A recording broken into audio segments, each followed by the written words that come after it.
हुजूर को दफन करके लौटे, तदफीन से फारग हुए, कब्र मुबारक में उतारा, हुक्म पूरा किया।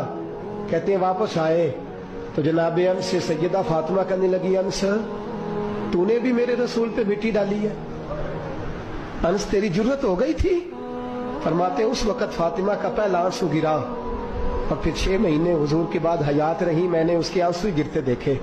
लोग सो जाते, वो हुजूर के रोजे पे जाके बैठ जाती। कहते मैं समझाता बहलाता, लेकिन फातिमा कहती अली सबर अपनी जगह, कर्म अपनी जगह। और मैं तुझे क्या बताऊं, बहन भाई पहले सारे चले गए, वालदा पहले छोड़ गई, अब हुजूर अलैहिस्सलातु सलाम ने भी पर्दा डाल लिया है, मुझे चाह और जानिब कुछ दिखाई नहीं देता। कहते 6वां महीना था हुजूर के विसाल को।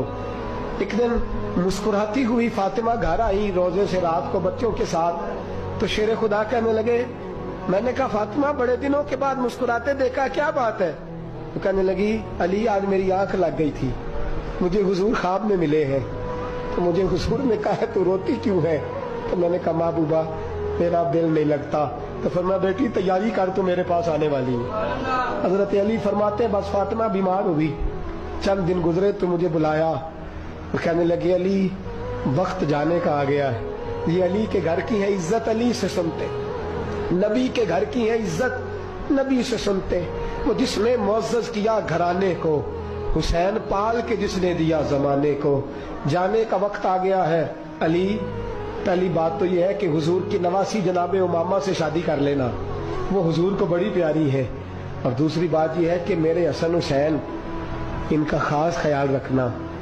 और तीसरे लफ्ज कहे तो हजरत अली तड़प के रोए, कहने लगी मैंने वक्त गुजारा है, आपकी हुकूक मेरी जिम्मेदारी थे, मैं इंसान थी भूल जाती थी, अगर मुझसे कहीं कोई कमी रह गई हो तो मुझे रज़ाए इलाही से दरगुजर करना, कहीं मैं हुजूर के सामने जाके शर्मिंदा ना हो जाऊं। शेर खुदा करम अल्लाह ताला वजहुल करीम फरमाते मैंने हाथ थामा और मैंने कहा फातिमा अली का बड़ा मर्तबा था, पर जो तेरी निस्बत से कमाल था वो तेरा ही था।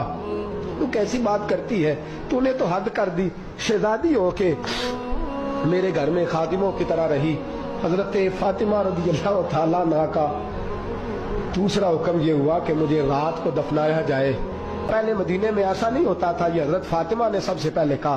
फरमाया मेरी चारपाई के साथ लगा के ना शाखें, चारपाई के साथ तो ऊपर ला के उन्हें ऊपर से बांध देना और उन शाखों के ऊपर एक कपड़ा डालना, मेरे कफन पर भी किसी की नजर न पड़ जाए।